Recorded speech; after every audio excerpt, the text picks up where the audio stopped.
Sinampahan na ng Philippine National Police Criminal Investigation and Detection Group sa Department of Justice ng reklamong inciting to sedition in relation to cybercrime law si resigned Army Captain Clemente Enrique alias Captain Dado. Bunsod ito ng ilang social media content na naturang vlogger kung saan hinihikayat niya ang PNP at Armed Forces of the Philippines o AFP na kumalas na sa pamahalaan. Isa sa mga instances na sinabi niya, yung i-abandon namin ang pag-implement ng warrant of arrest kay Kibuloy before. At ngayon naman, he is calling for the Armed Forces and the PNP to abandon this government and topple it, to withdraw the support, which is foul naman yan, hindi naman yan tama.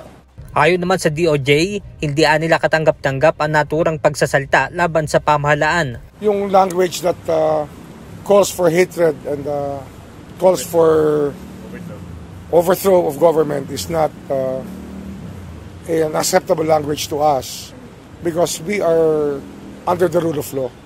And overthrowing is asking for the people to violate the law. And it's not the right thing to do. Hindi tama yun eh. May pagkakalagyan ka, pag ang tingin mo, pwede mong hikayatin ang tao na magalit kahit na walang dahilan. Pinag-aaralan naman ng CIDG kung idadawit din sa kaso ang mga nag-share ng video ni alias Captain Dado. Tinitingnan, pinag-aaralan natin, may DC-20 pa naman, case build-up naman, sa ibang mga sites na yun, na ibang mayari.